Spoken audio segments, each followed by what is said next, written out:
Good morning, everybody, and welcome to the Great Mustard Seed Company. It's about 6:30 a.m. and I'm doing my morning chores of trimming the dead roses off the bushes to increase productivity of the bushes.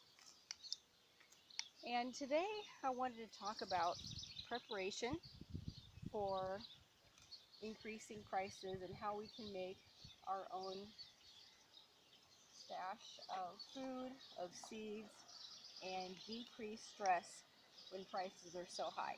So independence, self-sufficiency, those are imperative in these times. As you know, prices have increased on everything. Now for my family, I buy the grass-fed organic milk, and right now a half gallon is between $6 and $7. That's half a gallon. So in a very large household, that's gone in about 15 minutes. And there are two sides to the argument of preparedness. One is not to worry about tomorrow because tomorrow presents its own challenges. The other side is that preparedness helps to decrease worry. So I've been saving seeds consistently for about 27 years, and it's proved to be very helpful in feeding a large family. So we have seeds from all over the world for flowers, trees, fruits, vegetables, and herbs. And I'd like to talk about methods of saving the food once it gets growing. Some people do canning, some do pickling, some do freezing, and some do drying, and some do them all. In my house, I do freezing, drying, and pickling. Canning is something I've never done because it's my understanding, though I haven't done it, that the nutrition content is diminished a bit. So it's more of a filler rather than nutrient dense. And I really go for nutrient density, being that we need to keep our immune system strong. We want to keep Dr. Bills down and health up. So today, I'll be doing some more harvest as I go through my morning. Right now, I'm just trimming off things that I find that are dead in the flower beds. So right now, I'm just trimming some of the lilies. I trimmed some of the roses. The rest I had gotten done yesterday. What are your methods for storing food? And what kind of food do you prefer to store? Do you store meats? Do you store fruits, vegetables, herbs? Do you store breads? We do all of those, and with the meats, we just freeze them. With the fruits and vegetables and herbs, it's, as I mentioned before, drying, freezing, and pickling. When it comes to breads, I bake a large batch in advance, and I freeze them. I have everything clearly labeled no matter what it is. So it's the date and the name of the item. And then everything is organized according to its own freezer. So I have all of the baked items and garden produce in one. I have all the meats in the other, and then items that we use for what we call our milkshakes in yet another freezer. So that would be all of the wild berries, cherries, any kind of fruits that we can dry, and powdered forms of fruits, vegetables, and herbs as well. We add those to coconut milk or the grass-fed organic whole milk.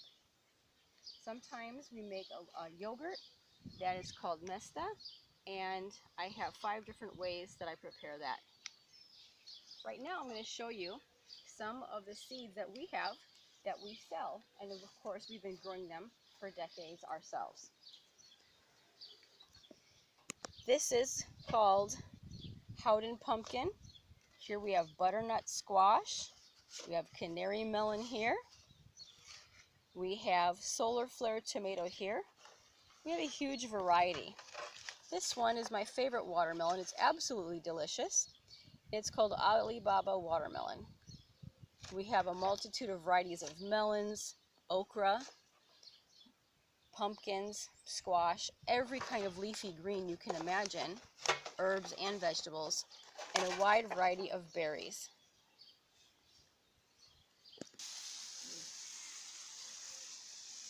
My question for you folks is, if you do store food ahead of time, How far ahead of time do you plan?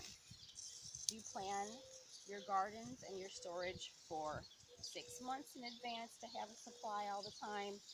Do you plan your food preparedness for a year, 2 years? I have friends and neighbors who store for up to 5 years.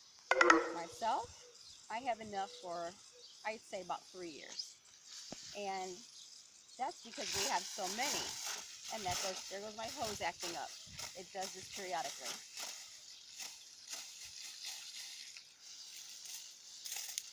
What I think is important is to have at least a couple of years worth of food stored, whether it's dried, frozen, canned, or pickled.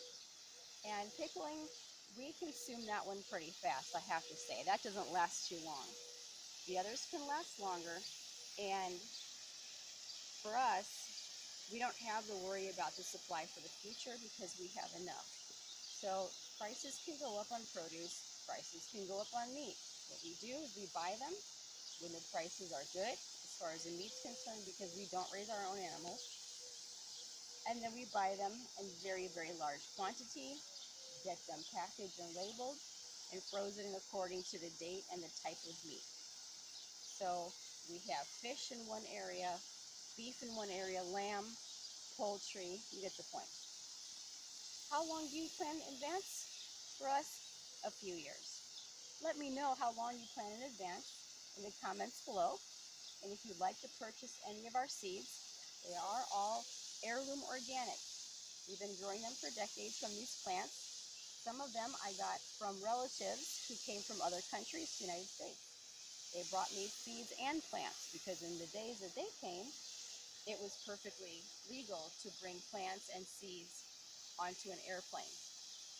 And so I have been very fortunate to inherit a lot of those seeds and plants, and that have continued growing in various environments where I've taken my seeds.